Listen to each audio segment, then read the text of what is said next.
Buenos días a todos. Estamos en Barrón, un pueblecito al oeste de Álava, a caballo entre Álava y Burgos, en zona donde nació el castellano, nada menos. Cosa fundamental e importantísima. Una lengua hablada por más de 600 millones de personas en el mundo y que formó la hispanidad junto con el catolicismo. Este es un hecho extraordinario el que tenemos hoy aquí, porque tenemos al que descubrió las primeras palabras en castellano. Pero antes de hablar yo de esto, presentando a Saturnino, tendrá la palabra el presidente de Unidad Hispanista. Unidad Hispanista, como saben ustedes, es una asociación que nació a raíz de que nos dimos cuenta de que defendiendo el español solo no era suficiente, había que hacer algo más, había que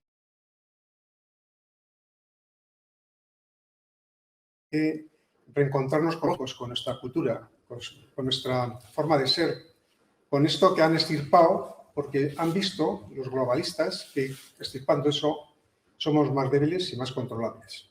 Si tenemos un conocimiento exacto de lo que somos, de nuestra forma de ser natural, histórica, porque somos históricos, pues somos menos vulnerables ante los que quieren manipular nuestras conciencias y nuestra forma de ver las cosas, nuestra cosmovisión colectiva. Y entonces, hoy estamos en un día importante, porque Saturnino vino de Roma para instalarse ya en España y, a pesar de la debilidad de sus fuerzas, porque ya tiene su edad, él quiere colaborar activamente para transmitir la verdad. Yo quería agradecer en este acto a la presencia de, bueno, aparte de ser presidente de Unidad Hispanista, Javier Barricoaes representa a un grupo de resistencia importante en Cataluña, que se llama Somatemps.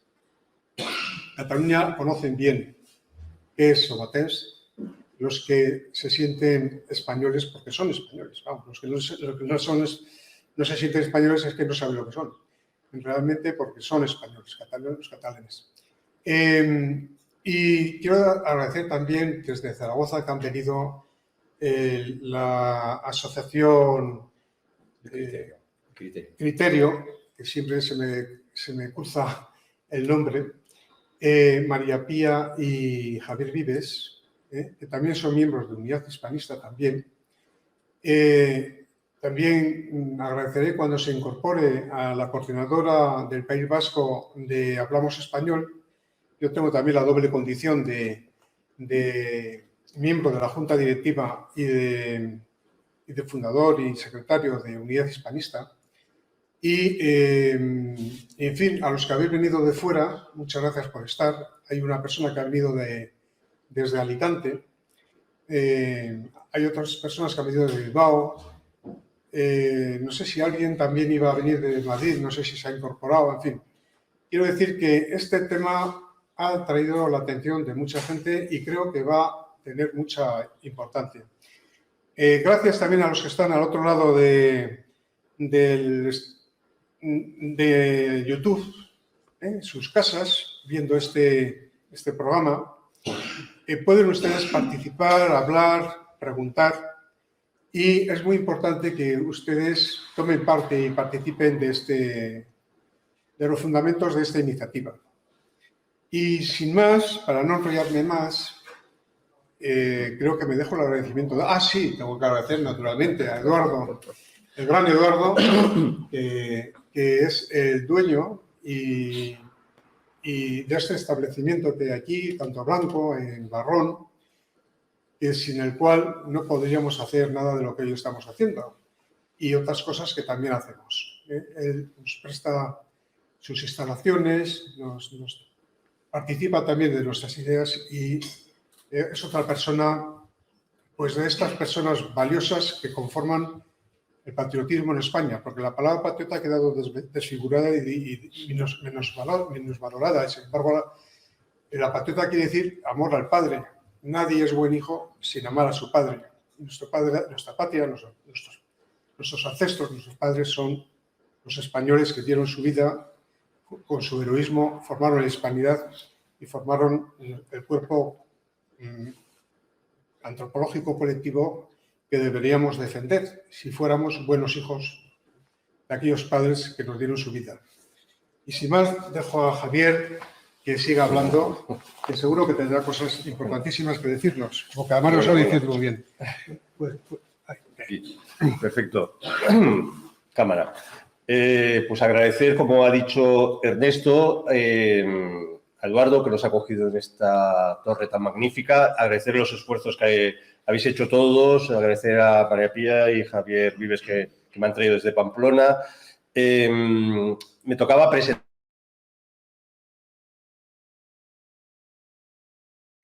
lo que era Unidad Hispanista. No sea tan larga, o sea que no me voy a alargar. Unidad Hispanista nace por dos motivos, ¿no? Dos grandes motivos, una amistad y una inspiración. La inspiración se debe a Ernesto, que en un momento determinado pues, vio cómo era imprescindible no solamente ya estar a la defensiva, sino que empezar una obra cultural, una obra política en el gran sentido de la palabra, metapolítica, que es volver a restaurar conceptualmente lo que, digamos, ha sido siempre el fundamento, la raíz de nuestra existencia y la existencia de tantas y tantas generaciones que componen, como bien ha dicho, la patria, que no nos avergüenza utilizar este término. Y en eso coincidíamos antes de conocernos. Yo me acuerdo de muy joven haber leído Defensa de la Hispanidad de Maeztu y pues quedarme nublado de ese magisterio profundísimo, pero siempre tenía esa especie de sentimiento de que daba esa idea, que parecía que languidecía, y de repente pues un día me llama Ernesto y me propone la idea. Y esa es una inspiración, pero también de una amistad. Era una amistad común, que era Gloria, de Hablamos Español, con la cual ya hacía unos años habíamos empezado a tratar casualmente por cuestiones de esta resistencia en Cataluña, y enseguida congeniamos. Y la amistad, al final, se produce cuando se ama algo común, si no es imposible la amistad, ¿no? No solamente es el amor entre los dos que son amigos, sino porque hay algo común. Y eso común, enseguida, pues no solamente era la defensa del español, sino que nos dábamos cuenta que era mucho más, porque defendiendo el español en Cataluña reconocíamos no solo nuestra hispanidad, sino que también veíamos que, bueno, que hay muchas falsas banderas, que hay gente que en el fondo solo sirve pues, a sus intereses partidistas, a su constitucionalismo, entre comillas, y en el fondo muchos decíamos que estábamos defendiendo algo en Cataluña, pero no lo defendíamos igual. Entonces, con Gloria, de repente, congeniamos, y pues cuando llegó esa inspiración a Ernesto, pues bueno, le dio mi nombre, me llamó y evidentemente no pude decir que no, ¿no? Y a partir de ahí pues empezó también, como dice la película, la historia de una bonita amistad con Ernesto que va a seguir, y este proyecto se va a ir macerando, ¿no? Ha empezado, hay que reconocerlo, yo solo presido, pero el que es el ejecutor real de Unidad Hispanista es Ernesto, y gracias al apoyo de otros, que, bueno, semana a semana se va realizando una labor poco a poco, se está sedimentando algo muy importante, que es no solamente nosotros hacer una introspección de cuál es nuestra identidad, cuál es nuestra razón de ser, sino además ir descubriendo, ir tejiendo un audimbre de amistades con gentes de todo el mundo, ¿eh? Gracias a Ernesto, que ha ido contactando, va haciendo sus entrevistas, va recogiendo ideas, fuerza de otros hispanistas en Argentina. El otro día se entrevistó pues, a una profesora interesantísima de Uruguay, participando en programas, llevando programas, dirigiendo programas. Y esto, pues bueno, ha hecho que poco a poco esta idea vaya cuajando. Y no por nuestra fuerza solamente, evidentemente, sino porque en otros lados está surgiendo, hemos descubierto esto, ¿no? Como algo está pasando, algo se está moviendo y se está moviendo en sentido muy serio. Estos son como las grandes placas tectónicas que poco a poco notas que se van moviendo y es cuando se producen los verdaderos cambios, no las típicas acciones o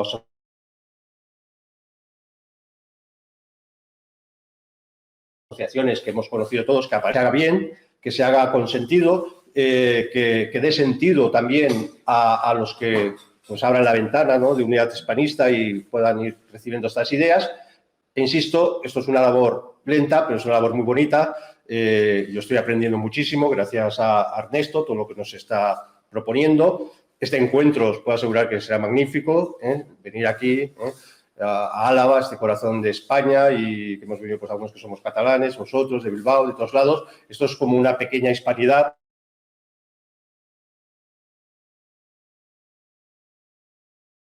También, y esto es, pues bueno, buenamente en lo que podamos colaborar o podamos apoyar, pues será bienvenido.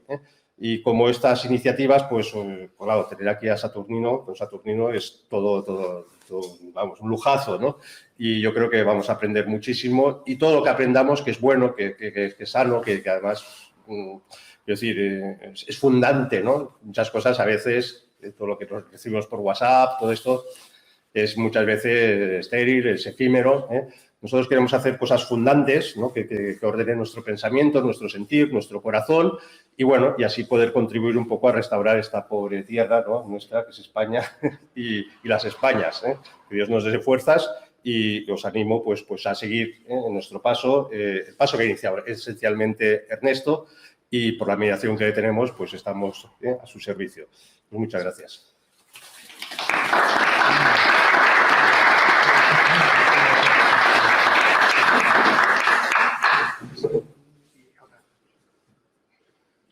Bueno, yo voy a hablar un poquito de Saturnino. ¿En aquí es? Sí, pero luego voy a tener que pasar aquí. Sí. Bueno, voy a hablar un poquito de Saturnino. A Saturnino yo le conocí hace ya no sé cuántos años. Porque, vamos, estuvimos defendiendo las mismas ideas, la necesidad de rescatar la idea de que Álava es Castilla. Álava es Castilla, vamos. Álava no se entiende Castilla sin Álava. El conde Fernando González era conde de Álava al mismo tiempo. Se inició aquí todo el proceso de la Reconquista, ¿verdad? Desde Asturias, en las primeras fases. Y entonces, pues, él muy preocupado por la situación que había de pérdida de la presencia del castellano por la invasión, esto es la verdad, colonización invasora de los nacionalistas, colonización invasora, insisto, que tenían en su mente claramente que sin Álava no podían constituir su proyecto secesionista, y entonces fueron avanzando porque les dejamos, porque los políticos les dejamos. Y digo, yo también fui político, entonces les dejamos el camino libre. Y en política todo lo que se deja libre lo ocupan otros, así de claro. No hay espacio que esté desierto que no se ocupe por alguna instancia política si tú lo dejas libre, claro. Y como nadie ha hecho nada, pues han ido avanzando libremente y se han hecho hegemónicos, porque Álava no tenía apenas presencia nacionalista. Bueno, entonces, preocupados ambos, no por la política, sino por lo que estaba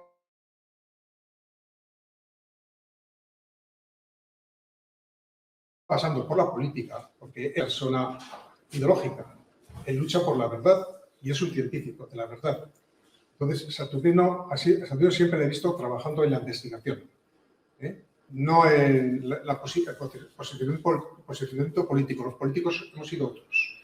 Pero él estaba muy preocupado. Y como yo estaba también sensibilizado por estos hechos, por la pérdida de toponimia, por el cambio de los nombres de los pueblos, que luego él se extenderá en eso, pues bueno, estuvimos en contacto, ¿no? Y yo recuerdo, contando anécdotas, en el 2004 yo estaba en Juntas Generales como unidad hispanista, como único procurador de unidad hispanista. Unidad alavesa. Alavesa, perdón. De unidad. Y presenté una moción en la cual quería ensalzar la figura de Saturnino Rezaga, hacer un reconocimiento público e institucional y reconocer también el castellano, el español, como lengua de Álava. Es decir, no me gusta la palabra propia, porque las lenguas son de las personas, no de los territorios. Y el territorio es un hecho administrativo. Podría ser Álava de esta manera o de otra. Hay unos que votan de esta manera o de otra. Eso es voluntad de los procesos históricos, no de... y las personas ejercen sus derechos lingüísticos. Entonces, en aquella moción yo pretendía que se reconociera que el castellano nació en Álava, porque es un hecho irrefutable. Y ahora viene la pregunta. ¿Saben ustedes a quién votó aquella moción? Pues el único que votó esa moción, sorprendentemente, fue el PNV. Sorprendente, ¿verdad? Nos quedamos pasmados. Claro, clarísima maniobra. El PP no, bueno, se abstuvo, no sé qué, en fin. Me quedé solo. Con el PNV digo, esto no es natural. No es natural. Los enemigos de la idiosincrasia originaria de Álava son los que me apoyan esto. No puede ser. Y efectivamente no pudo ser. Fue el abrazo del oso. Tú acoges la iniciativa, la desnaturalizas y se pierde. Pero hubo otro momento, otra sabia actuación de los naturalistas con la absurda estupidez de los demás. En el año 1994, es decir, 10 años anterior, yo estaba en el Partido Socialista. Estaba gobernando la Diputación con el PNV. Y entonces me puse en contacto, como no estaba en el programa firmado con el PNV en el tema lingüístico, me puse en contacto con Unidad Alavesa y PP para hacer una iniciativa que consistía en hacer un estudio sociolingüístico en Álava de la realidad social y cultural en Álava. Efectivamente se hizo, pese a las resistencias, las broncas en la calle, en fin, hubo un mes, amenazas a mando de Miguel, bueno, pero se hizo un estudio, se presentó en juntas, nadie fue capaz de rebatirlo y se aprobó. Fruto de esa aprobación, en el pleno siguiente de las Juntas Generales, se adoptó una resolución por la cual la política lingüística en Álava se tenía que adaptar a esa realidad. Esa realidad decía lo que decía, no más del 10%, ya era mucho, no más del 10% tenía relación con, habitualmente,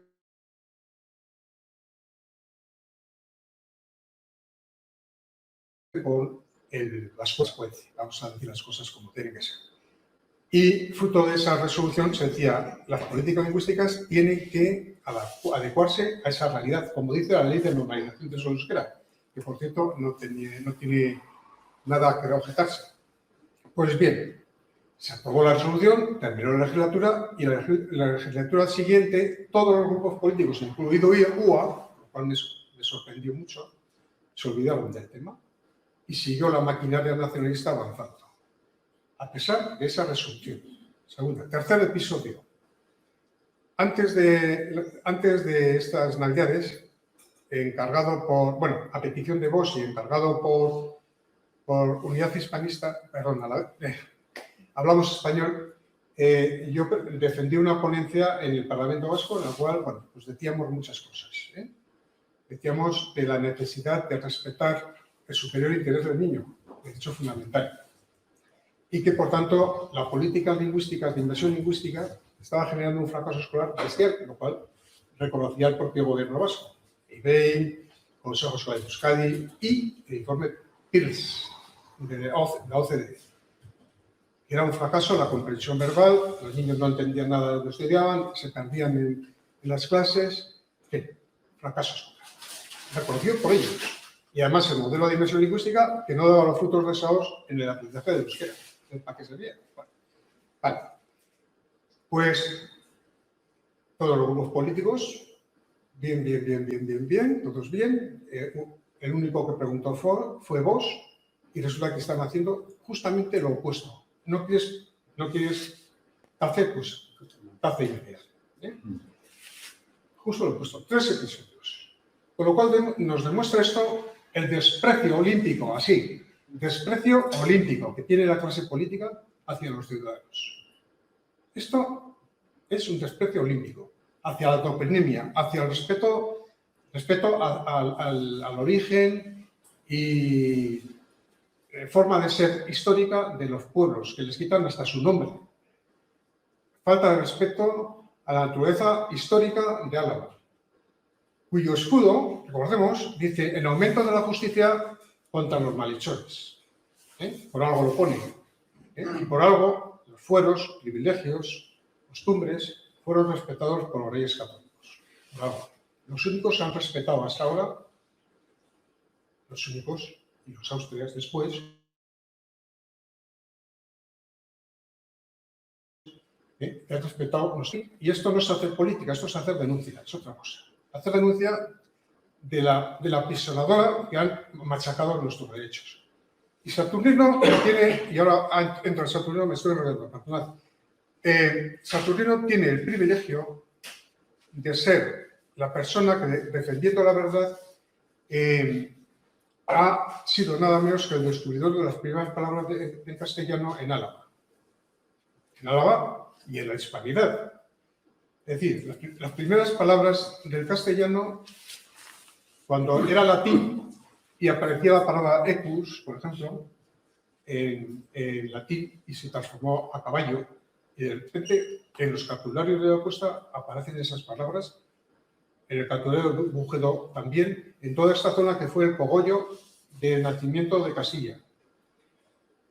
Y por eso en el escudo, vuelvo al escudo, aparece un castillo y un brazo con su armadura, con una espada. Por algo son los símbolos. Por algo son los símbolos. Nacimiento de Castilla, nacimiento del castellano.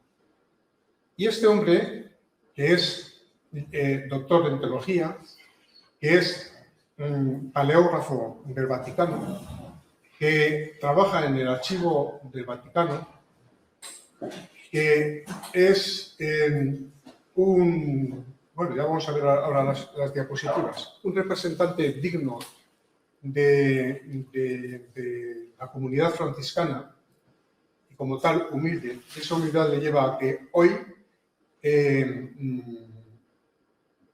vamos, que no se ha abierto camino, porque no se ha abierto camino en la dignificación de su persona. ¿Por qué? Porque lo suyo no es defenderse a sí mismo, sino defender lo que ha descubierto, lo que ha hecho. Y me da vergüenza que las instituciones no hagan nada para ensalzar la figura de este hombre.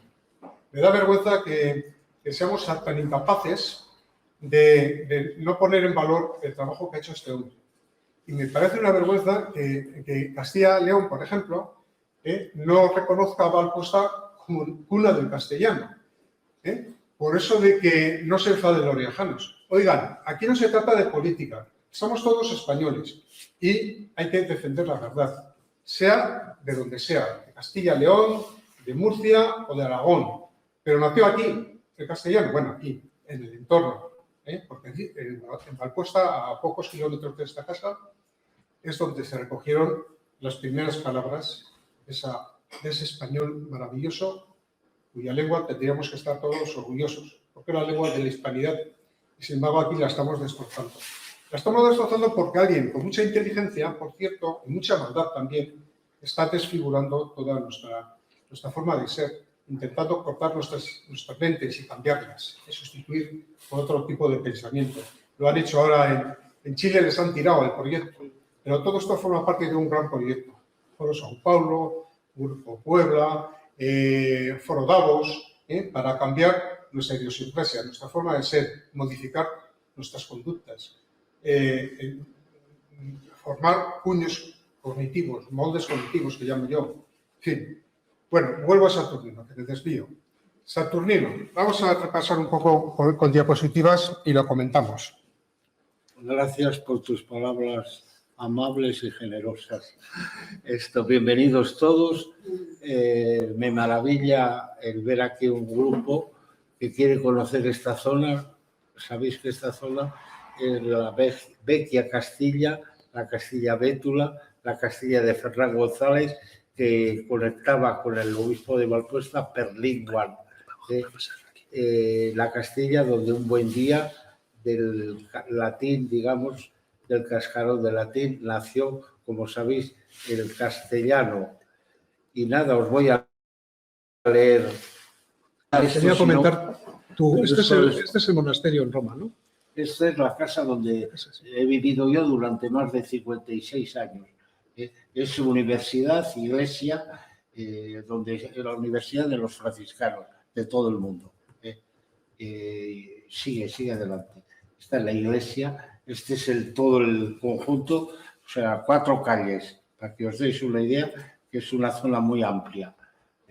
Aquí es la sala donde yo normalmente trabajo con otros, leyendo manuscritos. Adelante, lo mismo. Esta es la sala donde realmente trabajo. Aquí he tenido la ocasión también de ver 7 u 8 papas desde que yo nací. Tener en cuenta que Pío XI murió después de haber nacido yo. Y entonces yo estoy aquí, jovenzuelo, juventud divino tesoro, que te vas para no volver. ¿Cuántas veces quiero volver? Quiero llorar y no lloro. ¿Y cuántas veces lloro sin querer? Una entrevista en el 76, 77, adelante. Aquí con el Papa ya muy malucho y el último año de la vida del Papa en el Vaticano. Adelante. Aquí con el Papa, yo de inquisidor, y adelante frailes de mi congregación que están aquí, la mayoría muerta. Esto fue con el Papa Benedicto XVI, cuando hice yo con otros 25 años del sacerdocio. Ahí estoy yo, y esto todavía era cardenal, pero vino porque uno de los compañeros míos era secretario en la congregación de la fe. Adelante, esta es la función de aquel día. Adelante, aquí nada, aquí estamos, el superior este era el secretario, ya muerto, ahí estoy yo, los que hacíamos 25 años de sacerdocio. Aquí con un viejo ya, con el Papa actual. Y aquí este es el refectorio de la comunidad donde yo estoy. Somos en la casa esa, entre profesores y estudiantes, 180, para que os deis idea. Es un refectorio inmenso, que no habrá en Roma un comedor más grande que este, yo creo. Hermoso el refectorio. Adelante. Bueno, amigos, este es el superior, este es un fraile catalán, este es el vicario de la casa, que tiene 2 meses menos que yo, este es un chileno.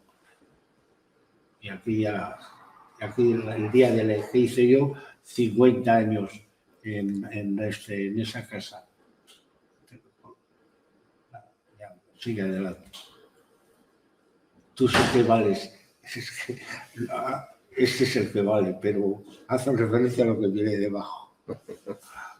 Esto, un poco mi vida, hice yo toda la vida desde que me ordené de sacerdote, mis distintos momentos de la vida, ¿ves? Juventud, divino tesoro.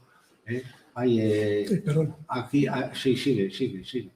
Esto es hace 2 años, este es el general de la orden y que me dio también un título y demás en honor por los años que había estado yo en Roma. Es compañero mío, sí. Es lo mismo. Esto es hecho durante varios años la fiesta de San Francisco, que es el 4 de octubre, y delante de esa estatua de San Francisco, que la veréis ahora, pues viene un grupo de romanos, está la alcaldesa, los guardias y demás, y hago yo un pequeño discurso delante de una serie de personas ensalzando la figura de San Francisco, que la vais a ver el día 4 de octubre, que es el patrón de Italia. Sigue, ¿no ves la estatua? Esta estatua hermosa que fue colocada aquí en tiempo de Mussolini en 1926. Adelante. Aquí la misma otra vez, está la alcaldesa. Ahora es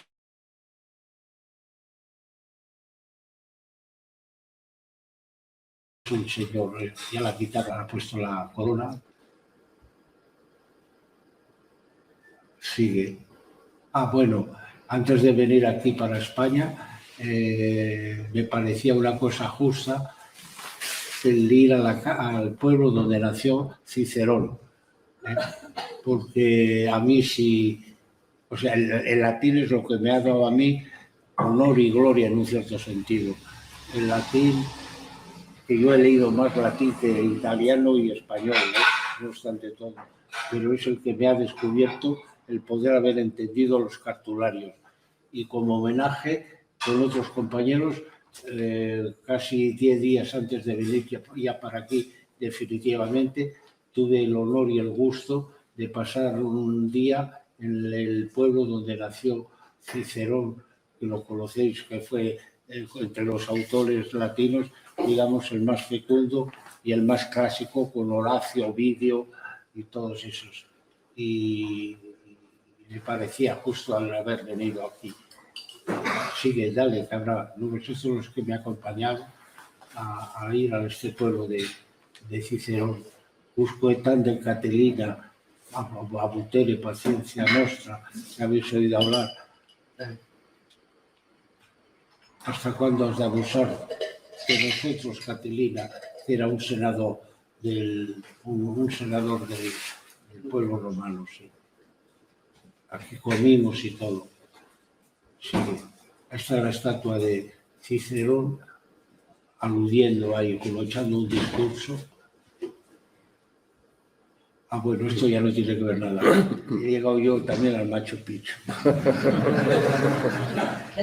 Ahora un poco la otra, ¿no? Mientras ¿Cuál quieres? el otro grupo de Ah, bueno, tienes que dar con lo que voy a hablar un poco. Sí. Vamos a ver. Decir, mientras tanto, de que... Me habéis pillado en zona... ¿Qué ha pasado aquí?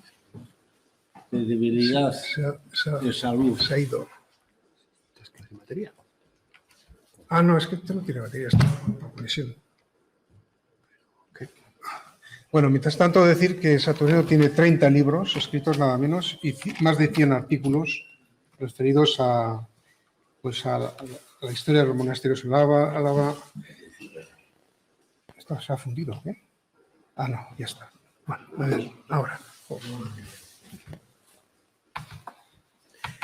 En fin, la peste negra, todo tipo de... Aparecerá más tarde. Cuando termine el discurso, metes los libros que hacen relación al Vaticano y los que hacen relación al Valle.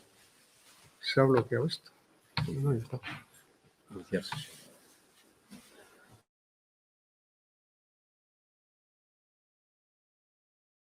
Ah, bueno. Bien, a ver, ¿dónde está? Vamos a seguir. De todas maneras, si quieres, Saturnino, puedes empezar para no... Bueno, sí. Y mientras Os tanto... voy a hablar de lo que tantas veces he escrito. Espero no aburriros demasiado. Bueno, sobre el nacimiento de la lengua, sí. Perdón, el nacimiento de la lengua en esta zona. Valpuesta es una modesta aldea enclavada en el valle de Valdegovía, valle del occidente de Álava, y que comparten las provincias de Álava y Burgos. Aquí en Valpuesta surge en el siglo IX un monasterio, una catedral y una diócesis, Santa María de Valpuesta. Su diócesis y monasterio están profundamente ligados al nacimiento del condado de Castilla. ¿Cuál es? Perdona. ¿Qué conferencia? Eso sí. Su diócesis y monasterio están fundamentalmente ligados al nacimiento de los condados de Castilla y Lantarón, que una serie de condes defendieron y repoblaron hasta que Fernán González los unió bajo su mando con los de Burgos, Cerezo y Álava, al crear el gran condado castellano, que más tarde se convirtió en reino. Esto es un poco el origen del latín. Estos son los foros. El Archivo Histórico Nacional conserva actualmente en los estantes de la sección del clero regular estos becerros de Valpuesta, que contienen prácticamente toda la documentación de la iglesia de Valpuesta en sus primeros siglos.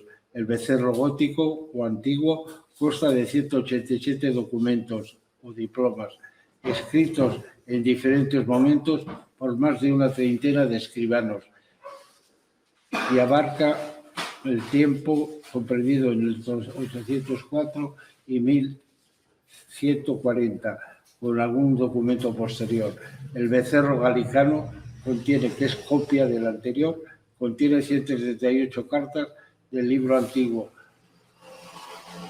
trasladadas por el canónigo de Valpuesta, Rodrigo Pérez de Valdivieso, que hablaremos más adelante. Esto es la letra visigótica del cartulario.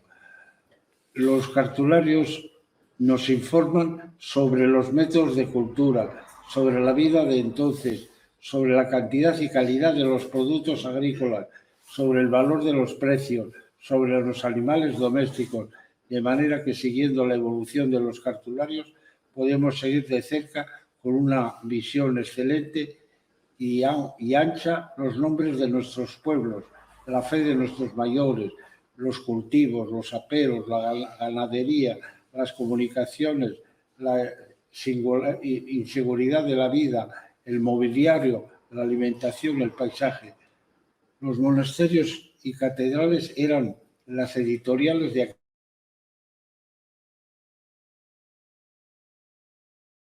aquellos años, mediante imponderables inmuebles incómodos y rudimentarios y con tintas de hollín, desleído y agua y plumas de ave, copiaban y recopiaban las obras que llegaban a sus manos, adornándolas con miniaturas e iniciales exuberantes. Sobre el romance castellano que aflora en el cartulario de Valpuesta, ya había sido evidenciado por distintos prestigiosos estudiosos a partir de la publicación del cartulario por el hispanista francés Barrault d'Higo en 1900. A principios del siglo XX, en 1917, Macho Ortega, con buen criterio, hizo un pequeño estudio semántico de los diversos vocablos del famoso privilegio de Valpuesta del año 804. En la década de los 30, el paleógrafo e historiador jesuita García Villada,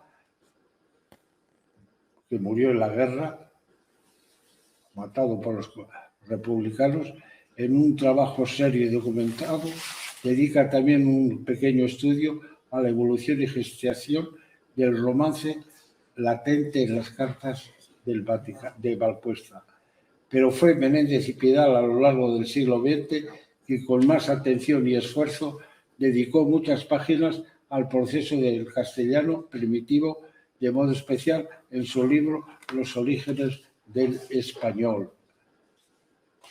A este respecto, el profesor y filólogo Álvarez Tejedor, profesor de filología de la Universidad de Burgos, apunta lo siguiente: si Ramón Menéndez Pidal escribiera hoy una nueva versión de Los orígenes del español, comenzaría sus páginas con citas y referencia al becerro gótico de Valpuesta y no con las glosas emilianenses. Un poco os voy a Génesis del castellano. Los escribanos del escritario de Valpuesta pretendían redactar todos los documentos en latín, pero que por una parte carecían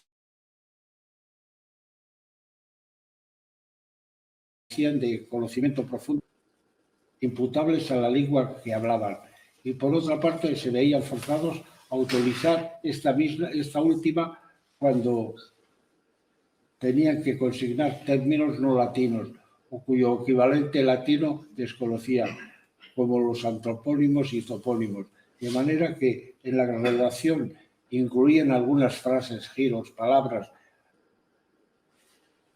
términos y oraciones usadas por la población, pero impropias del latín, en el que escribían, como Cuenca en vez de Conca, Fuero en vez de Forum, Fresno en vez de Frasinum, Concello en vez de Concilium, Piele en vez de Piel, Madera por Matera, características del romance castellano que estaban haciendo. Algunas veces de este léxico lingüístico se han filtrado en los pergaminos valpuestanos palabras como andadura, cabeciles, calzada, casa, corro, cuencas, cuero, ganado, Ganato, Giro, Manzanos, Novillo, Sábana, Molino, Hórreo, Peregios, Camisa, Perare, Plumazos, Pozales, basta. A los escribas que redactaban sus escritos en latín se les desprendían pues palabras, frases y formas típicas del habla vulgar o romance, y nosotros, recogiéndolas con cuidado, podemos reconstruir en parte el lenguaje de la conversación de entonces. He aquí, abundando en lo que venimos diciendo, algunos ejemplos del Códice de Valpuesta que se presentan como indicios y manifestaciones claras del romance que se hablaba en la comarca de Valdegavía en aquellos tiempos. En 911 dice sapemos in veritate.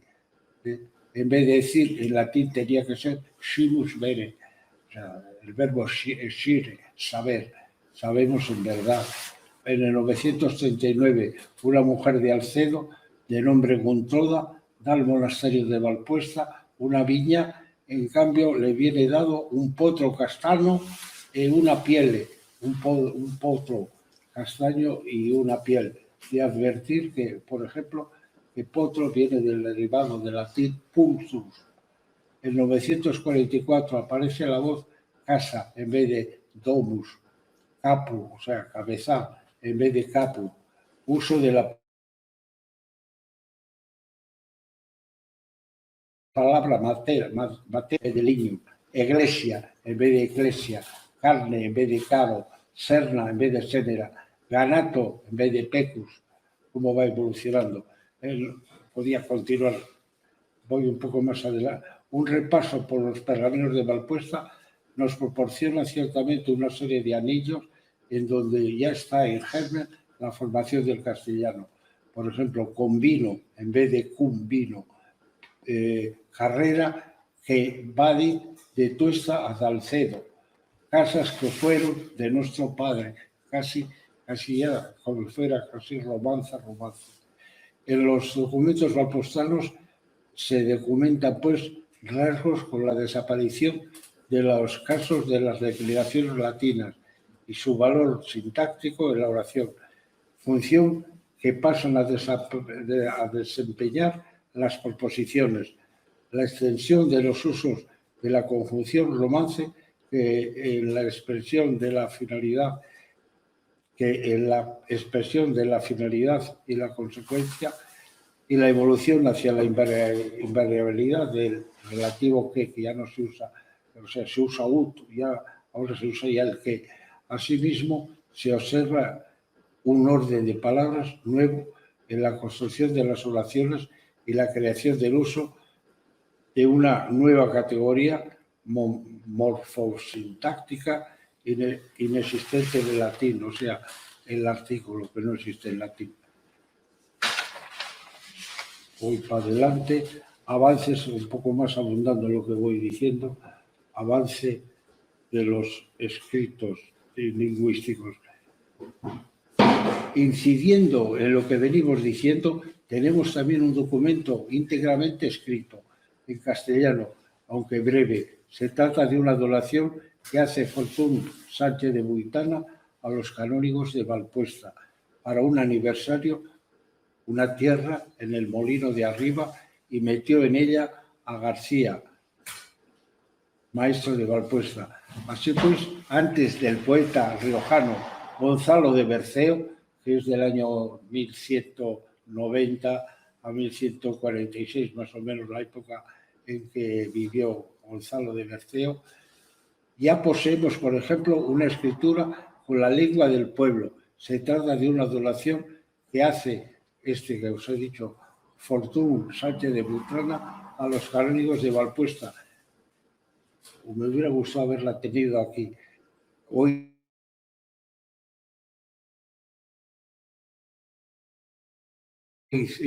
esto sea sana, dio tierra al molín de arriba por aniversario a los canónigos de Valpuesta y metió todo esto en una tierra a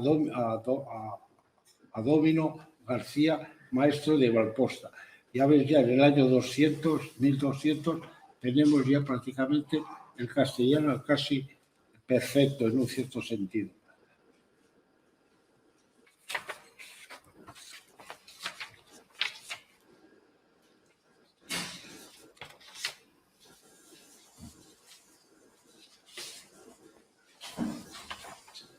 Sí, después hablaremos de esto, por ejemplo, es una cosa interesantísima.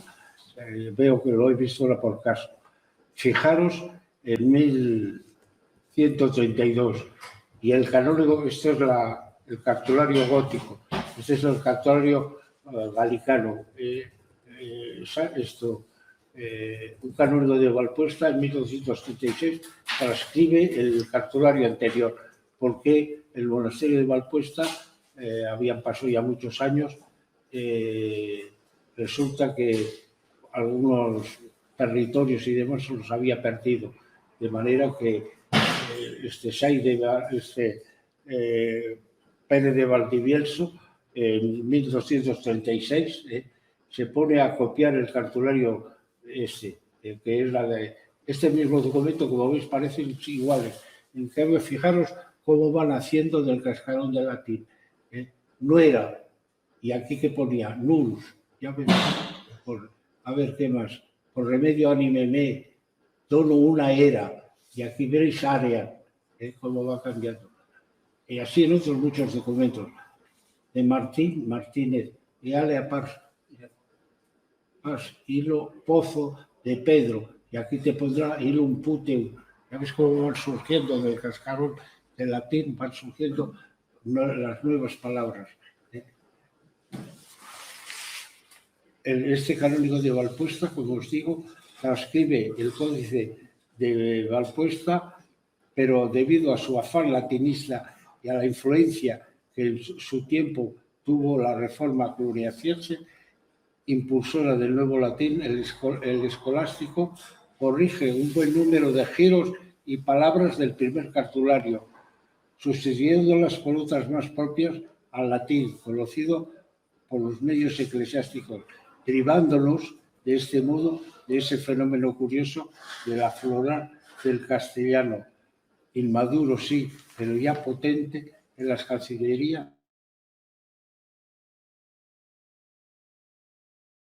y escribanía.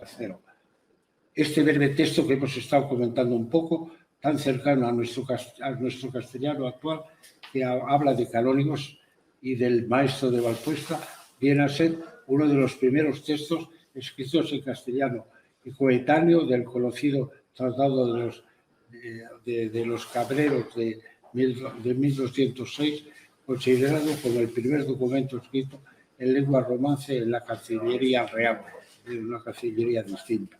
A partir del siglo XIII tendremos, pues, documentos separados de las dos lenguas. Había quedado atrás la fase híbrida del siglo IX al XIII, en que ambas aparecen en los diplomas. Va a ser constantemente en el siglo XIII, cuando el rey Alfonso X de Castilla, mejor conocido como Alfonso el Sabio, dio el primer paso hacia la estandarización del castellano como lengua escrita. Para ello convocó a los escribanos de su corte y les encomendó la redacción de textos en castellano sobre temas como historia, astronomía, leyes, entre otras obras. A ver, voy a descansar un poquillo. Sigue. Esto a la tarde veréis la iglesia de Valpuesta, el famoso retablo, ya os explicarán, sigue. Estos son parte baja del retablo. Baja, sí.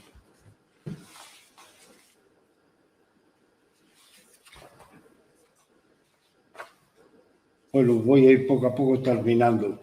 Escribía Damaso Alonso que el latín llega a ser español a lo largo de una evolución lentísima y constante, y nunca podemos cortar por un punto y decir, aquí está el español recién nacido.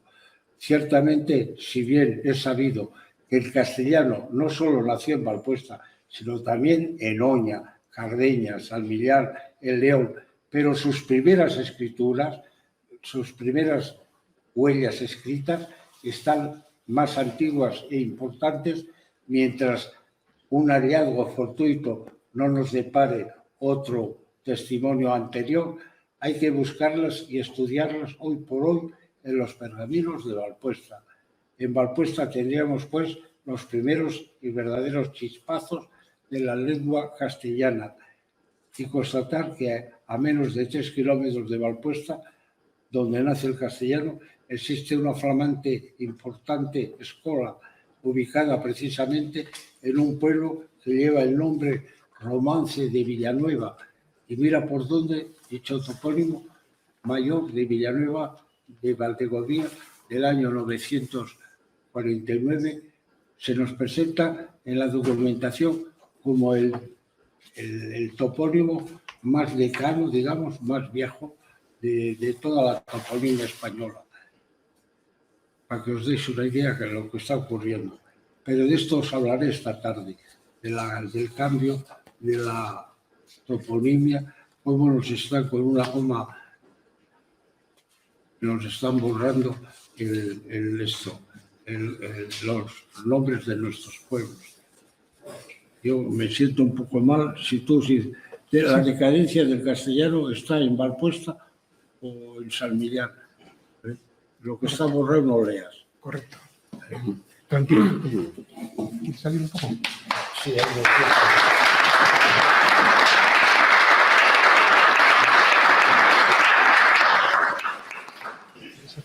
sí, te digo lo que vas leyendo. Si quieres tú... ¿Dónde se escribieron las primeras palabras en castellano? La pregunta tenía hasta hace poco tiempo una única respuesta. En el monasterio de San Millán de la Cogolla, en La Rioja. Hasta no hace mucho tiempo, esas aseveraciones erróneas eran admitidas incluso por filólogos, paleólogos e historiadores especializados en la Edad Media. Todavía se mantienen en medios políticos y culturales interesados. Es la cuna del castellano. Hoy por hoy, los documentos de Valpuesta son los textos más antiguos que testifican que en Valpuesta se escribieron las primeras palabras, las primeras manifestaciones. En estos documentos redactados en latín o con apariencia latina aparecen con frecuencia términos, expresiones y giros romances. Se trata de las más antiguas manifestaciones de las lenguas románicas en nuestra patria. En el otoño del año 2008 se celebró en Miranda de Ebro un importante y fundamental congreso, entre comillas, Valpuesta en los orígenes del castellano. Más de una veintena de especialistas, historiadores, paleógrafos y filólogos expusieron sus propuestas y conclusiones de las investigaciones basadas en los nuevos materiales aportados entonces por el equipo de paleógrafos responsables de la transcripción de los becerros de Valpuesta. En dicho simposio se constató y se puso en evidencia cómo la documentación de Valpuesta es esencial para conocer la escritura del norte de Castilla, fundamentalmente de la Castilla betula, desde el periodo visigótico al gótico, siglos X al XIII. Pues gracias a las cartas de Valpuesta es posible detectar y precisar cronológicamente las innovaciones gráfico-fónicas, algunas en el siglo X, significativas en el siglo XI y abundantes en el siglo XII, que dejan ver el romance primitivo castellano. Entre paréntesis, Antonio Serrano A. Álvarez Tejedor. En el año 1977, España celebró el milenario de su lengua. Ramón Menéndez Pidal pensaba que las glosas emilianenses habían sido escritas en la segunda mitad del siglo X. Dentro de este periodo fue elegido arbitrariamente el año 977 para celebrar en el año 1977 el milenario de la lengua española.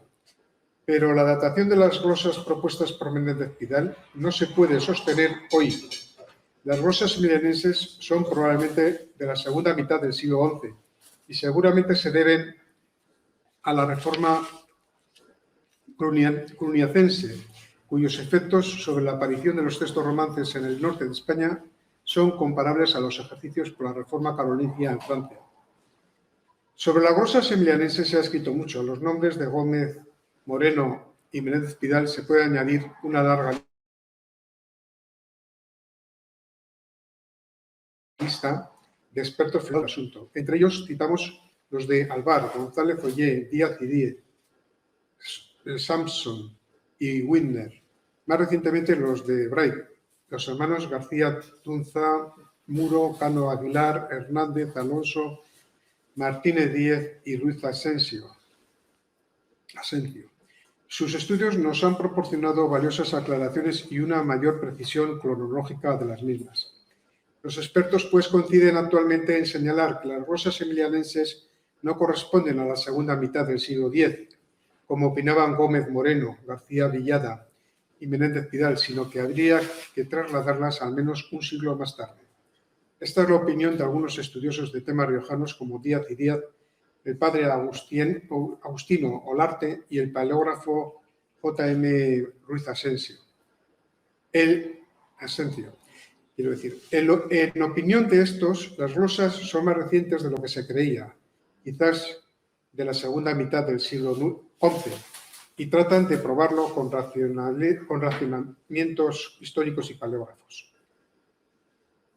No creo conveniente traer aquí sus válidas razones, solamente afirmar que para Ruiz Asencio las glosas no serán sino meros ejercicios gramaticales escritos hacia el año 1075, por tanto, un siglo después de lo que afirma Menéndez Pidal.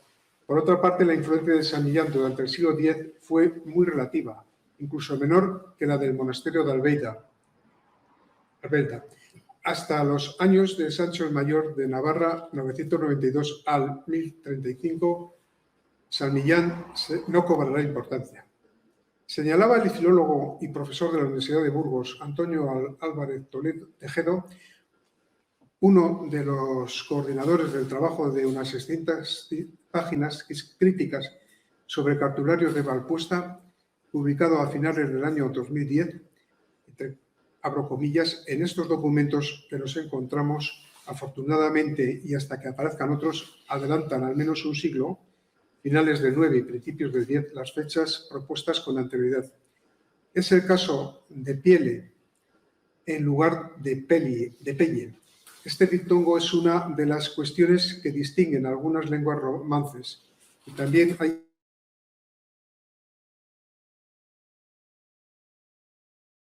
estructuras sintácticas que son Rioja. Estos documentos valpostanos son básicamente donaciones y contratos de todo tipo al atrio y a la iglesia de Santa María de Valpuesta.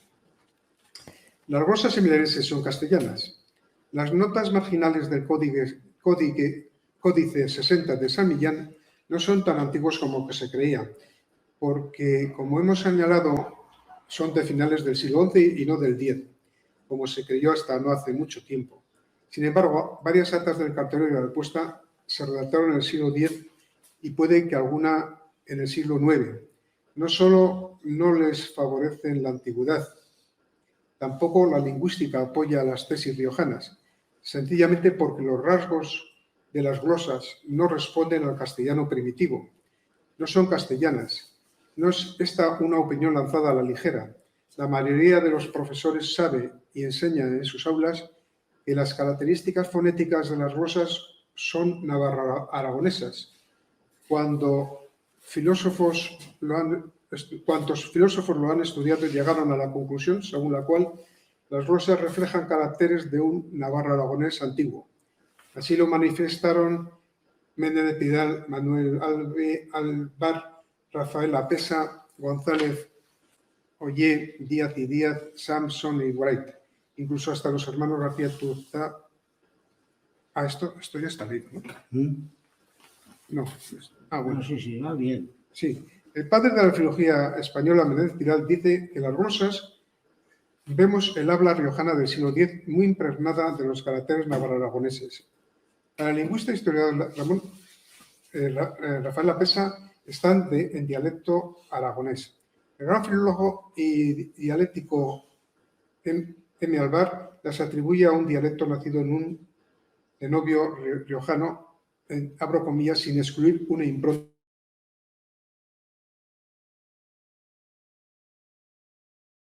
navarro-aragonesa. Fue otro de los conferenciantes. Manuel Eiza, catedrático de la Universidad de Sevilla, para quien decir que San Millán es la actual cuna de castellano es una aberración. Allí lo que se hablaba era el riojano, no castellano. Esto tampoco debe derivar en que el origen del castellano se centra en Valpuesta, y advirtió de que es posible fijar el inicio de un idioma en un punto concreto. Tras lo que algunas lenguas evolucionan desde el latín y llega un momento, no sabemos cuándo, en que aquello ya no se parece a la lengua latina y podemos decir que es romance. Las lenguas no nacen, evolucionan desde el latín y lo hacen en muchos sitios a la vez, entre paréntesis Cruz Asensio. Y en este caso lleva la palma a Valpuesta, cuyas actas más antiguas son de finales del siglo IX y comienzos del X. Pese a quien le pese, todas las teorías científicas, tanto las paleográficas como de filólogos, miran hacia Valpuesta a la hora de caminar hacia el pasado. Es evidente que el castellano nace aquí. La primitiva Castilla es la parte alta del Ebro, y eso es fundamental, sin olvidarse de la importancia de la información que aportan centros como Oña, Covarrubias, San Millán o Cardeña. Como colofón, recogemos las palabras que en el verano de 1999 pronunció el profesor Ciérride en Villanueva de Segovia, reivindicando la primacía valpostana en los comienzos del romance español. Este catedrático dijo que el latín utilizado por el monje o monjes encargados de redactar los documentos valpostanos es muy defectuoso, ya que en aquel entonces ellos hablan como la gente de Valdegovía en lengua romance, es decir, en español, hablaban en lengua romance, es decir, en español. Las acompañamos con otras escritas por Ramón Remedios, según las cuales los cartularios de Valpuesta nos sirven para delinear cómo empieza a conformarse esa lengua romance en ese pequeño valle de Valdegovía. Resumiendo y terminando.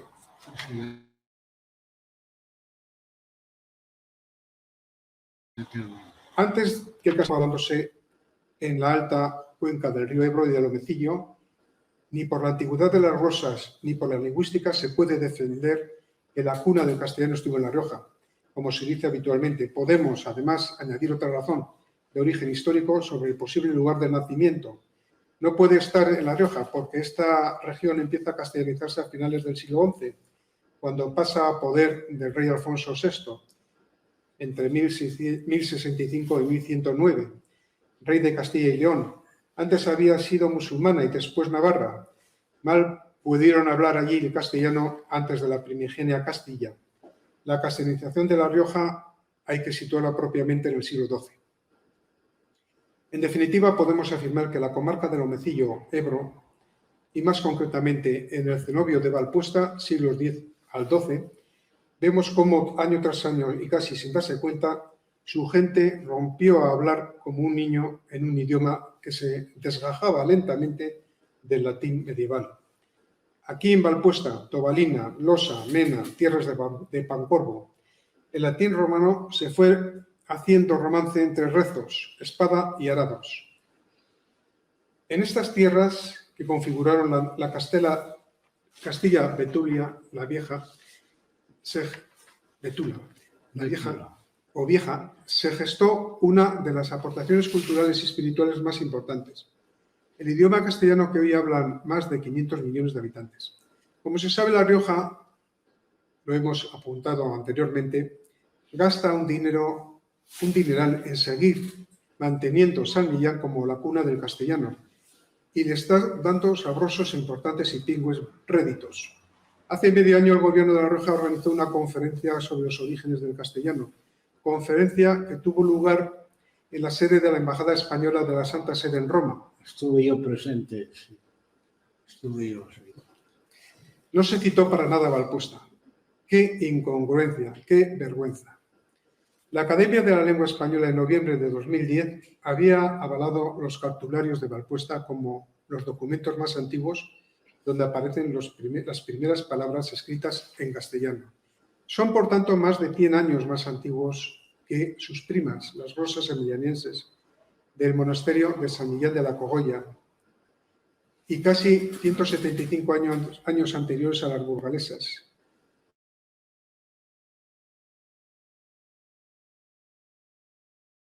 Glosas silenses, del origen escrito de la lengua castellana. Últimamente han vuelto a ser noticia los cartularios de Valpuesta, ya que este auténtico tesoro del castellano va a entrar a formar parte del registro de memoria del mundo de la UNESCO. Un reconocimiento similar a la Declaración del Patrimonio de la Humanidad, pero para documentos de gran relevancia internacional. Esta solicitud, abro comillas, ha sido formulada desde la Subdirección General de Archivos del Ministerio de Cultura. Es esta una noticia de excepcional importancia para Burgos, puesto que supone reconocer nuevamente y por una autoridad internacional prestigiosa en el ámbito cultural como la UNESCO el valor del cartulario de Valpuesta como documento más antiguo en el que se recogen las primeras palabras del castellano. Pero la pasividad e ineficacia de la Administración con competencias en cultura en la ciudad de Burgos, provincia, Diputación y Comunidad Autónoma Junta de Castilla y León, no han sabido responder, no han hecho eco de la importante solicitud. Y cierro comillas. Lo que supone una muestra más del abandono y desidia con la que se trata la lengua castellana y cartularios de Valpuesta. Esto que acababa de leer yo lo manifiesta.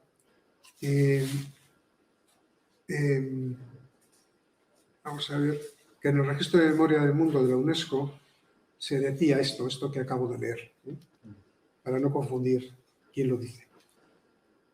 Lo que supone una muestra del abandono y desidia de la que se trata la lengua castellana y los cartularios de Valpuesta, que debieran ser considerados como una riqueza cultural única para la provincia de Burgos. Y no sé por qué me viene a la mente aquella expresión de Machado: Castilla miserable, ayer dominadora, envuelta en sus andrajos, desprecia cuanto ignora, espera, duerme y sueña. Y es que Burgos, como su provincia en estos momentos, está como anestesiada, obtusa, agónica, y no se da cuenta de que el castellano o español es hoy un negocio, además de un bien cultural. De hecho, se estima que el 15% del Producto Interior Bruto, PIB, está vinculado a esta lengua. Actualmente 20 millones están aprendiendo el español.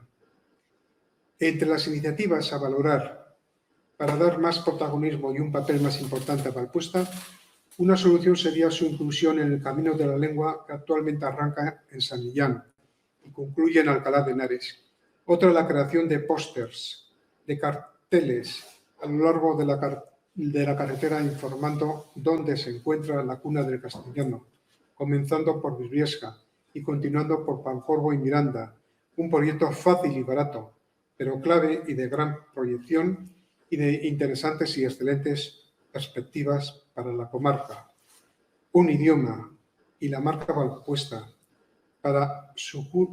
pues su cuna está aquí y aquí dio sus primeros pasos para luego convertirse en español.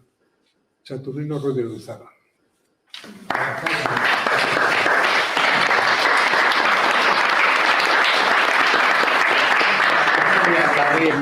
De lo poco que está haciendo Burgos por esta zona y os pondré al conocimiento, os diré cosas muy interesantes de lo que está ocurriendo, que si nosotros tuviéramos el apoyo de Burgos, así como Salinas, que tiene el apoyo del gobierno vasco, es el pueblo que recibe más huéspedes de todos los pueblos de España. Y habéis visto que en todos los cruces de carreteras y demás aparece Salinas de Añana, y de Valpuesta no aparece nada.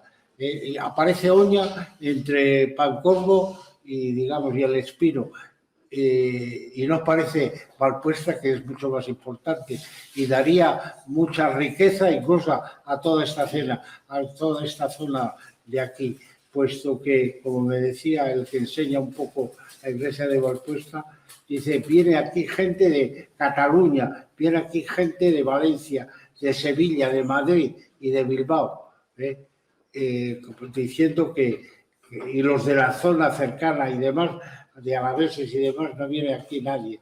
Y poniendo todos esos, anuncios de la carretera, pero vais a ver a la tarde los carteles que han puesto y que no sirven para nada, pero para el turismo más bien, de la montaña y demás, pero no para el turismo, cultural. Y podía ser un centro, una mina de vida para esta zona si Valpuesta viniera anunciada en los carteles como están haciendo con Salinas de Añana, y cambiaría el panorama completamente de esta zona y la haría una zona mucho más rica, yo pienso, no lo sé. Pero a la tarde veréis con paneles lo que os estoy ahora aludiendo. Bueno, seguimos con lo de esta mañana y ya habíamos introducido unas palabras respecto a la falsificación de la toponimia, etc. Alguien me ha preguntado sobre mi pueblo. Mi pueblo es San Román de San Millán, en la Llanada, al lado de Salvatierra, Araya, esa zona. Y de repente un día voy a llamar a mis tíos, miro el listín de teléfonos porque no lo tenía a mano, y no encontraba mi pueblo. Digo, ¿qué será con mi pueblo? ¿Qué ha pasado? Y voy pasando de la A a la Z y pone Durruma, San Román de San Millán. Durruma, le habían cambiado de repente el nombre. Toda mi vida, llamo a mis tíos, digo, ¿este pueblo alguna vez se llama Durruma?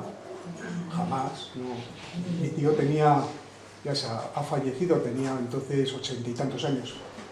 ¿Durruma, este pueblo? Jamás. Bueno, pues le habían cambiado caprichosamente el nombre. Ya hablo con un tal Alberto Gárate de Eusko Ikaskuntza, que era muy versado en estos temas. Digo, oye, ¿por qué habéis cambiado el nombre de mi pueblo? Y me dice, bueno, era un mortuorio que había cerca. Un mortuorio es una población pequeña, una aldea pequeña que ha desaparecido por desaparición espontánea, ¿no? Porque, bueno, pues las cosas son así. ¿Y de qué me habéis cambiado el nombre del pueblo? Un pueblo que tiene una iglesia con sillares, con inscripciones latinas, romanas, porque al lado había un poblado romano que se llamaba Alba, ¿eh? Y de ahí viene al lado también de mi pueblo, que es un pueblo que se llama Albéniz, que están empeñados en decir que ese nombre es euskérico, cuando es imposible. Ahí estaba Alba, de Alba, Albéniz, con el sufijo iz, y quiere decir procedencia de Alba, así de claro. Caro Baroja lo cita. Entonces, en fin, hablamos de manipulación tras manipulación, así un sinfín. Salinas de Añana, Villarreal de Álava, una población de población medieval, con Carta Puebla, con Realengo de Villazgo y tal. Bueno, Villarreal, nada menos, Legutiano, no ha sacado eso.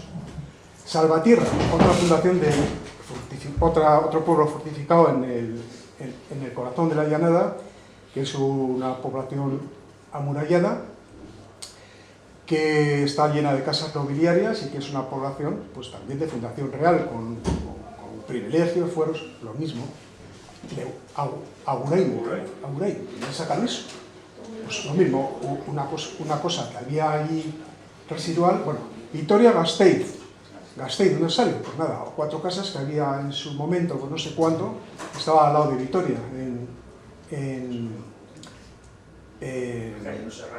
no, estoy pensando en el barrio bueno, en un barrio que hay ahora, ¿no? Pues cogí una ciudad que tiene una fundación de Leovigildo, nada menos, que le llamó Nueva Victoria. Victoria quiere decir victoria porque se venció, en fin, Victoria, ¿no? Pues no, le han cambiado el nombre. Y así indefinidamente, pues no sé, Salinas de Añana, Resalcha, viven mis tíos en Ordizia ahora. Villafranca de Ordizia, Villafranca. ¿Por qué se llamará Villafranca? Otra fundación medieval. Pues nada, Ordizia, le quitan Villafranca, Ordizia, porque molesta el Villafranca. Porque claro, Villafranca recuerda demasiado a España, ¿no? Resuena así como Villafranca, no es una euskera, ¿verdad? Bueno, pues hay que quitarla a toda costa y poner TZ, Ordizia. ¿Dónde sacan eso? Fuenterrabía, bueno, así podría seguir hasta el infinito. Fuenterrabía, nada menos que Fuenterrabía. No tiene historia esa población. Hondarribia, porque se reúne el pleno municipal en los años 80, dice, Fuenterrabía no puede ser, porque eso suena castellano, hay que cambiarlo. Hondarribia, ¿dónde sacan eso? Todavía estamos esperando a que alguien nos lo explique. Y así podríamos seguir una, otra. Bueno, y Saturnino nos va a explicar lo de esta zona, que eso clama al cielo. Voy a pasar yo las diapositivas. Buenas tardes, bienvenidos. Constituye para mí una satisfacción el ver tanta gente que quiere conocer la historia de la comarca, de toda esta comarca, de Valdegovía y de San Saturnino, etc. Esta mañana en Barrón hemos hecho una charla sobre cómo el origen de la lengua castellana está aquí precisamente en Valpuesta, hasta que no haya nuevas aportaciones de otros cartularios. Cómo aquí nació, salió del cascarón de latín, las primeras palabras del latín y que constituyen el romance castellano. Esta tarde os voy a hablar un poco de la toponimia, cómo nuestra toponimia se está oscureciendo o la están oscurando como con una goma de borrar. Y lo vais a comprobar viendo las distintas diapositivas que vas a ir viendo.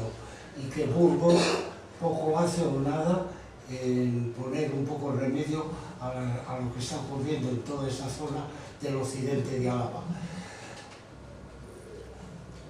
Los inicios del castellano, como hemos hablado esta mañana, podremos encontrarlo ciertamente en Valpuesta.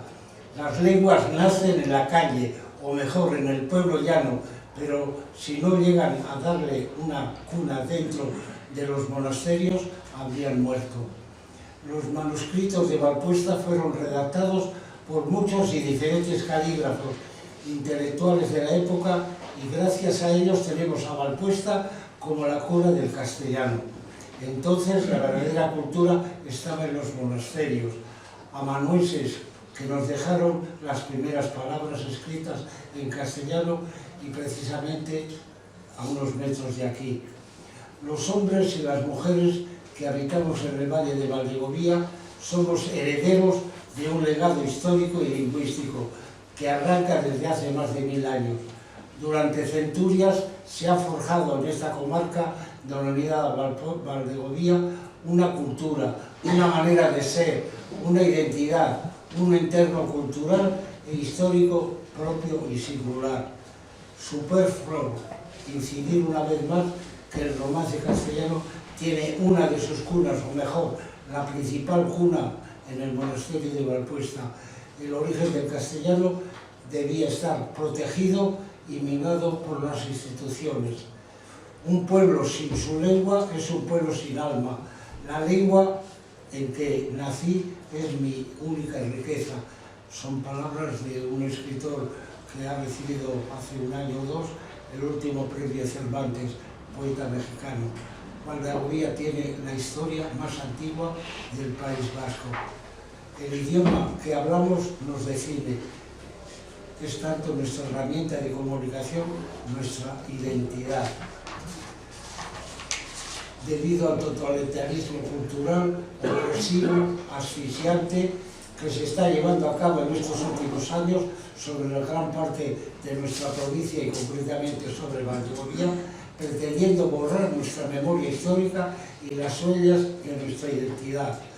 Traigo a colación el caso de Salinas de Añana, que habréis pasado ya, el totalitarismo cultural existente, reinante, bautizado con el nombre de Besalza. ¿Cuándo se ha llamado así, Salinas de Añana? Es como si al santuario de Aranzos, donde yo he vivido tantos años, le denominaríamos como Santuario del Espino. Salinas no tiene un término en euskera. Todas las piezas, todos los caminos, no encuentro desde el siglo IX hasta el siglo XIII, no encuentro ninguna palabra vasca en el territorio de Salinas de Añana. Creemos que de este modo de actuar de nuestras autoridades es prepotente y peligroso y da a entender, como decía Julio Caro Baroja, que lo oyó antes de morir, si ciertas mentes que tienen unas convicciones políticas muy robustas, pues no tienen las facultades mentales a la altura. Y me viene a la mente la expresión machadiniana, desprecian cuanto ignoran. Valdegovía, el lugar donde nace el castellano, con carteles en todos los pueblos en vasco. Siembran incultura y recogerás votos. La incultura es la madre del atrevimiento. Hay tal propaganda política desde el aparato del poder que es muy difícil escapar de su influencia. O te conviertes en un borrego de pensamiento único o estás vendido. Y el nacionalismo es un pensamiento aldeano, vacío y retrógrado. Y mira por dónde que Valdegovía tenga tantos tontos útiles. Escribía Cicerón, que estaba hace poco tiempo en el pueblo de Arpino, al lado de Roma. Si ignoras lo ocurrido antes de que nacieras, siempre serás un niño. En el libro Lengua y Cultura en Álava, que está creo agotado,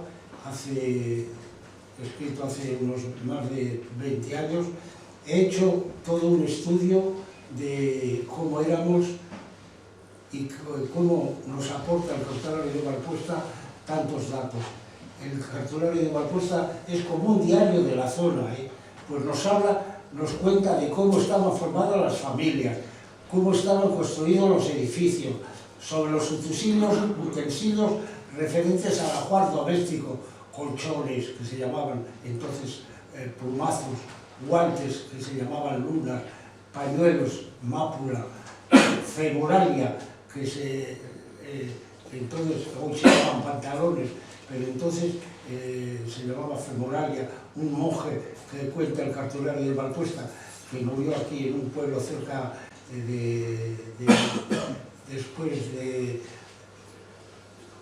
cerca de Miranda, y pone que no tenía nada capaz de que pusieran para enterrarlo, y le pusieron unos femoralia, o sea, del fémur, o sea que entonces a los pantalones en el cartulario de Valpuesta se les denominaba esto femoralia.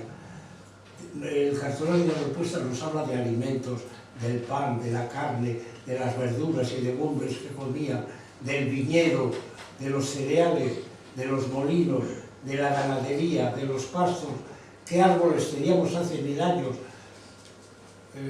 sobre las vías de comunicación, sobre los precios de las cosas, cuánto venía a costar un buey, una tierra, una viña, un solar, de los pájaros que anidaban en nuestros pueblos y bosques. Los pergaminos de Valpuesta nos narran pues la verdadera realidad de nuestra historia, de una vida, de una cultura. Una novela pues apasionante de usos y costumbres de la comarca, y apenas nadie escribe nada, pero para poder escribir pues, hay que conocer latín, y si no sabes latín y caligrafía eres prácticamente nulo para hacer cosas de historia. Y esta zona es la mejor historiada a través de los cartularios, del cartulario de Bujedo y de los documentos que tenemos sobre Salinas de Añana. El pueblo que ignora su ayer no puede tener un mañana. Si un pueblo olvida su historia, el futuro se lo construirán otros, lo que está pasando. Si alguna comarca puede enorgullecerse de tener una lengua suya, natural y propia, es precisamente el valle de Valdegovía. Con todo lo que está pasando actualmente, el Partido Nacionalista se empeña en avalar su política de exclusión del castellano en Álava, el derecho de los alaveses a ser atendidos y relacionados en su propia lengua materna, la lengua normalmente utilizada. El habla vehicular ha sido siempre el castellano. Un servidor, hasta que no fue a Aránzazu, no sabía que existía la lengua vasca. Yo os puedo rezar en vasco, conozco casi el vasco. No había oído hablar del vasco, o sea, del euskera, cuando yo fui avanzando. Y menos me metería ahora con otras cuestiones candentes, como todo lo que ocurrió con el obispo Añoveros, ¿os acordáis? Que le lanzó una encíclica, una carta pastoral en tiempo de Franco, diciendo que se estaban, digamos, pisoteando los derechos del País Vasco. Hoy se ha superado todo eso, ningún obispo alza la voz, pero no quiero meterme porque estaba para hablaros mucho de todo eso. Os digo, el Papa condena los nacionalismos miopes y el sacerdocio y las limpiezas étnicas.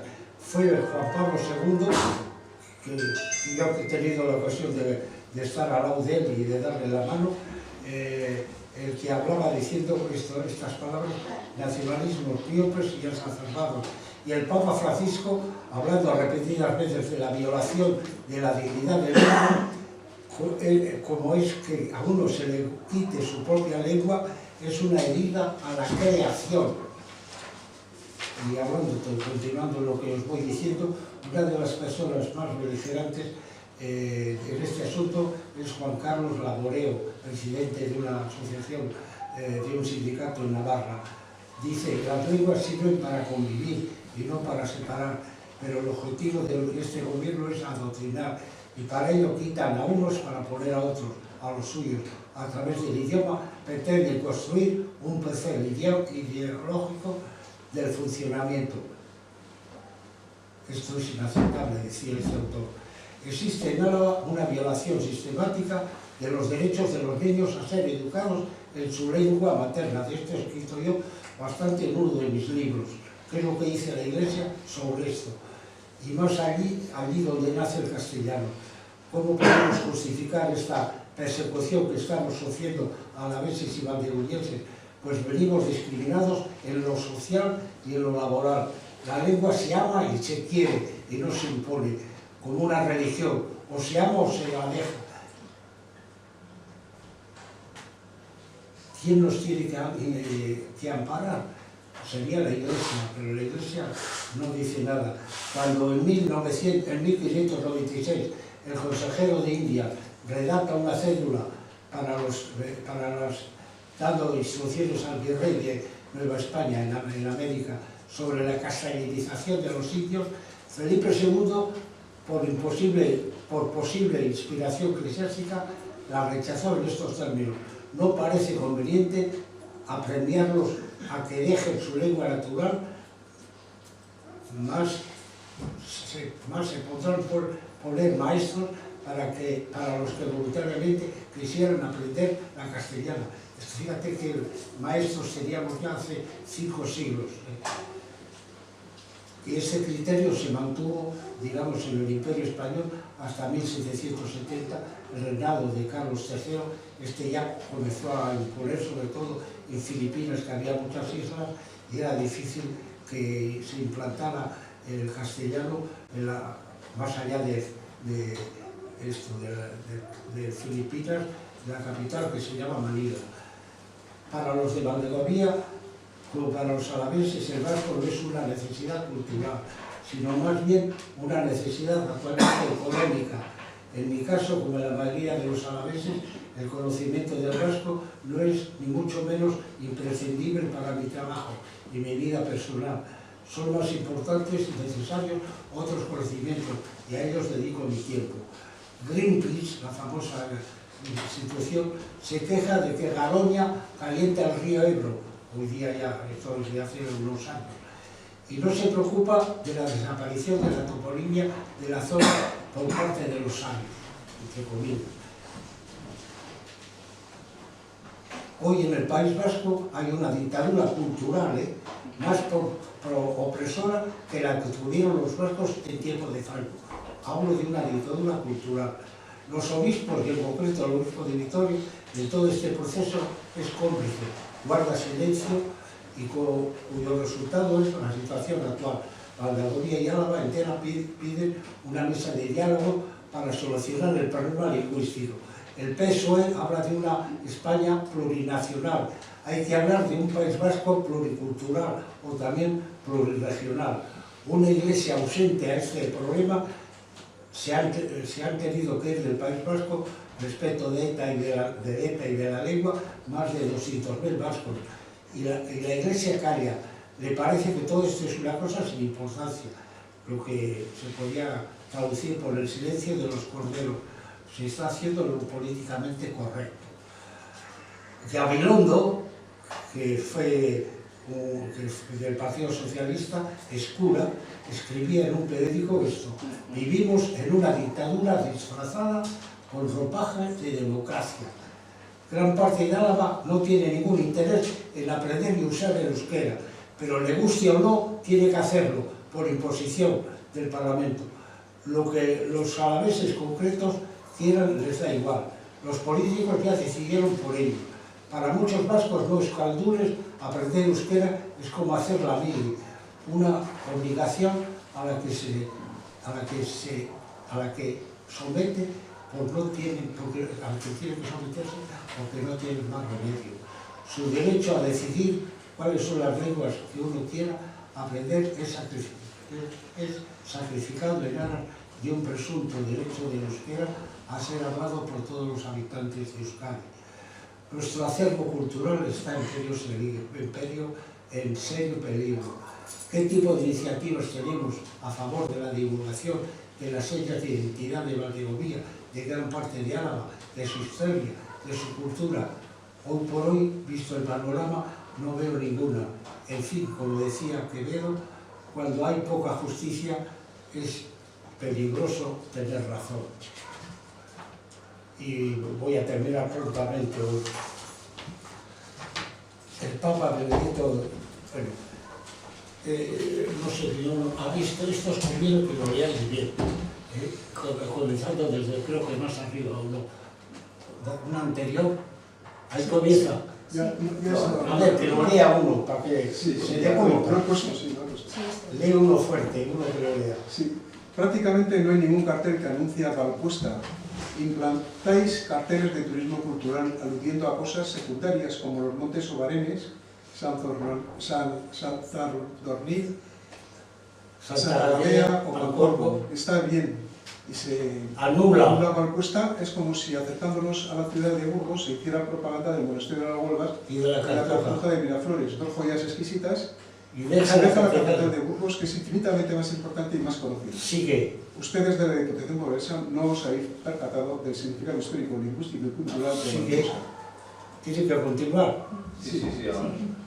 El papel y significado histórico, cultural y lingüístico de Valpuesta es hoy una realidad. Hay que percatarse de la importancia internacional que posee Valpuesta. En todo el mundo ya es conocida la magnitud y cuantía de la vasta actividad cultural reflejada en sus cartularios que promovió este centro monástico en la Alta Edad Media. Hay que poner en evidencia el valor del idioma como eje vertebrador, como elemento de promoción turística de la Colegiata de Santa María de Valpuesta, declarada bien de interés cultural desde 1992. Su cartulario ofrece una valiosa información sobre historia, costumbres, instituciones y personas y los lugares y sobre todo sobre el origen de nuestra lengua, que hoy habla más de 500 millones de habitantes. Por aquí vaga el recuerdo del conde Fernando González hablando y comunicándose con el obispo de Valpuesta, como refiere el documento. Valpuesta, donde sus obispos desplegaron el lujo plenador de la liturgia mozárabe. Valpuesta, lugar siempre recordado, donde nuestros antepasados pensaron dormir aquí el sueño eterno. Valpuesta es una tierra sagrada y al pisarla hay que descansarse por las ricas vivencias que entraña, conserva y esconde. Os voy a hablar de otras de las cosas que nos han cambiado. Han cambiado Álava por Álava. Quiero que sepáis bien cómo ha sido la cosa. Abundando, insistiendo en lo que venimos diciendo, recientemente nos han rebautizado el nombre de la provincia de Álava por Áraba. Y se pondrá primero Álava y después Álava. Pues bien, los nacionalistas en el Congreso de los Diputados el 16 de febrero del 2011 hicieron piña para exigir a Zapatero el rebautizo de las provincias vascongadas y el diputado del Partido Nacionalista Vasco, Aitor Esteban, invitó al resto de los grupos parlamentarios a que apoyaran, que tragaran, habría que decir, la nueva exigencia nacionalista. Esta iniciativa del cambio de los nombres de las provincias del País Vasco formaba parte del trueque, entre otros asuntos, transferencias y competencias, llevaron a cabo el gobierno de Zapatero. El Partido Nacionalista, durante la negociación de los presupuestos generales del Estado en 2011, de manera que para aprobar los presupuestos generales, Zapatero se incluía también el derecho a denominar de ahora en adelante el nombre de nuestra provincia, Álava, una especie de cambio de cromos. Tú me das esto, yo te doy lo otro. Y eso es lo que han hecho 6 diputados del Partido Nacionalista Álava que se sentaron en el Congreso de Madrid. Sin consultar a la provincia, tenía que Franco, una Vizcaya se va a llevar. O sea, han hecho cosas que no se pueden ni siquiera expresar. El nacionalismo pide pluralidad al Estado y lo niega donde gobierna e incluso aplasta la disidencia. En lugar de interpretar la disidencia como algo rico que mejora la convivencia y la política, lo tratan como algo a eliminar. Y ya concluyo porque hoy ya hemos hablado demasiado de cosas de este tipo. He pasado por este verano por algunos pueblos de Guipúzcoa, como Zarauz y Escoriaza, y he visto escrito, seguramente puesto por el ayuntamiento, este lema o inscripción: el hablar vasco o el hablar euskera es vida. Eso yo poco entiendo. Y en Escoriaza, el no sé qué, euskera, lugar de zona de euskera. Y aquí nos avergonzamos, los burgaleses, nos avergonzamos de poner Valpuesta cuna del castellano, sede del romance con escrito, una verdad única, una verdad de verdades.